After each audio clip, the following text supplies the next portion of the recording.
alleviates the guilt, right? Instead of sitting down and feeling like, oh my God, I'm such a bad person. I'm having these feelings, these really big feelings, or I want to argue with somebody. You could just be like, oh, that's my defensiveness. That's what's happening. That's what's I'm feeling defensive, and I need to question that. That's what's happening. There's some systemic programming happening behind this response that I'm giving, or this reaction. I would say reaction. And now I need to sit with that, and I need to figure out how to respond appropriately, right? With conflict, I don't really want to say that. I don't want to rock the boat. I don't, I'm going to this friend's house and their husband is a this kind of person. How do I bring no, we're going to confront it. That's how we're going to do that.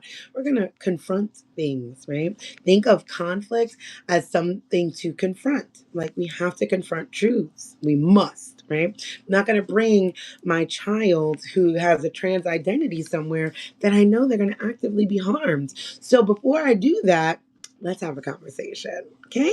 Let's talk about it. I don't know what your feelings are. I don't really give a shit. We do not get to argue about people's actual existence.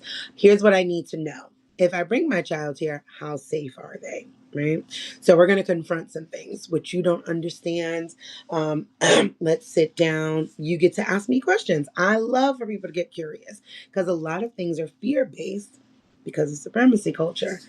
If after that confrontation, that conflict resolution, I deem this is still not a safe space, oh, wow, I've had this conversation. I've offered you many avenues. This is no longer safe. We got to go, or they're never going to come there in the first place. Does that make sense? So we have to look at conflict as an opportunity to confront some things, some uncomfortable things. And when you don't want to do it, if you know about those 15 pillars of supremacy culture, you're not going to be like, oh, I'm a sucker. I'm not good at this, right? I don't even know how to advocate for myself. You will know that that's fear of open conflict. And that has been programmed into you to not do. Right? You're not supposed to confront things, right? That is why people, very specifically women, even more so marginalized women, even more so Black women, and even more that unambiguously Black women. You see how that spectrum, everything is a spectrum, are often called something, right? Unruly, rude, disrespectful, aggressive. You act like a man, right? A lot of those adjectives get attached to Black women that have the audacity to speak out. I was always called precocious, determined.